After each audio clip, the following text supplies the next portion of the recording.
അടുത്ത ക്വസ്റ്റ്യൻ നമുക്ക് നോക്കാം. Question number 11. അവിടെ integral 0 to π/3 cos raised to 4 dx equal to a π plus b√3 ആണെങ്കിൽ എയും ബിയും റാഷണൽ നമ്പേഴ്സ് ആണെങ്കിൽ 9a plus 8b. അപ്പൊ നമ്മൾ എന്ത് ചെയ്യണം? നമ്മൾ ഇതിന്റെ ആൻസർ കണ്ടുപിടിക്കണം. അതിന് നമുക്ക് integral cos raise to nx dxന് നമുക്ക് ഏത് n വന്നു കഴിഞ്ഞാലും ഒരു റിഡക്ഷൻ ഫോർമുല കൊടുക്കാം. ഇങ്ങനെ ഒരു ഫോർമുല ഉണ്ട്.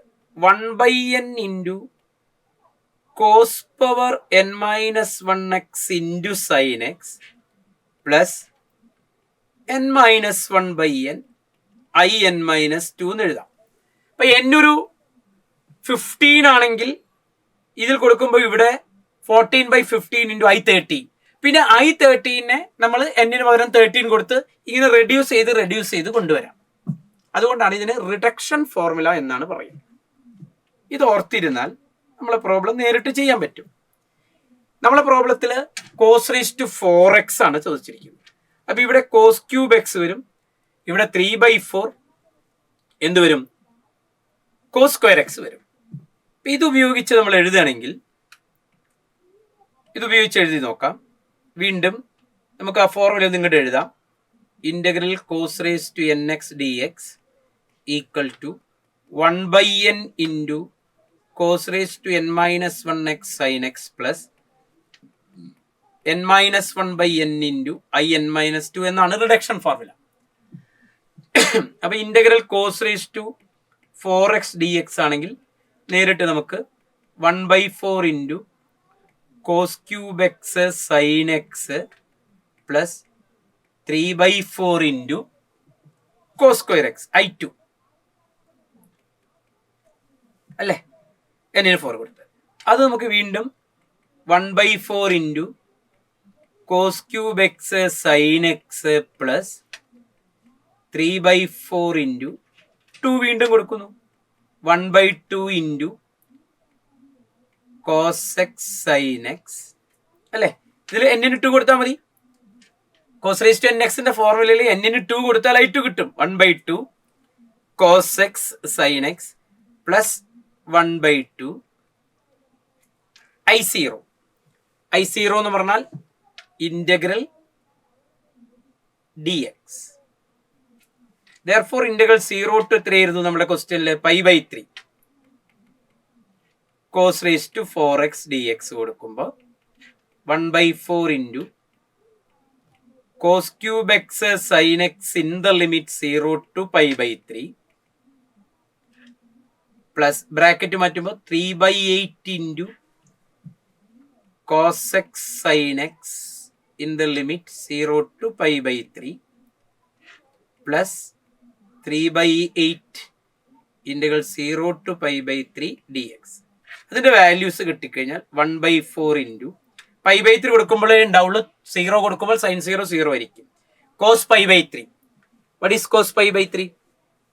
cos 60 that will be 1/2. so what you get is 1/8 into sine π/3 √3/2. 0 കൊടുക്കുമ്പോൾ കാണണ്ട. പ്ലസ് അതുപോലെ 3/8 ഇൻറ്റു 1/2 √3/2 പ്ലസ് 0 to π/3 എന്ന് പറഞ്ഞാൽ x in the limit. so π/3 3/8 into π/3. so our answer will be is like √3/64 plus the simplify by 3√3/32 plus π/8. പക്ഷെ നമ്മളുടെ standard ഫോമിൽ കൊണ്ടുവരണം. a π plus b√3. അതിന് ഈ രണ്ട് വാല്യൂ കൂടി സിംപ്ലിഫൈ ചെയ്യുമ്പോൾ വീണ്ടും 64 LCM ആയിട്ട് എടുക്കുമ്പോൾ 6√3 plus √3 7√3/64. what you get is 7/64 √3 7√3/64 7√3/64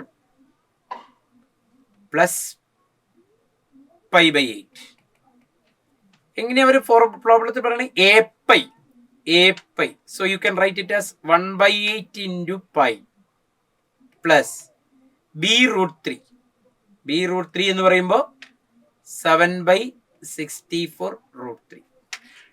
So this is a and this is b. a equal to 1/8 and b equal to 7/64. എന്തായിരിക്കും ക്വസ്റ്റ്യൻ? ക്വസ്റ്റ്യനില് 9a plus 8b ആണ്. അപ്പം 9a plus 8b എന്ന് പറഞ്ഞാൽ 9/8 plus 7/8b. b equal to 7/8b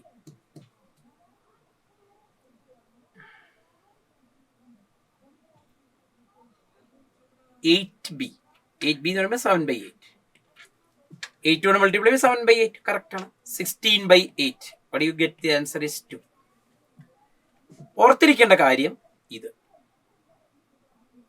ഇതുപോലെ സൈനിനും ടാനിനും ഒക്കെ ഉണ്ട്.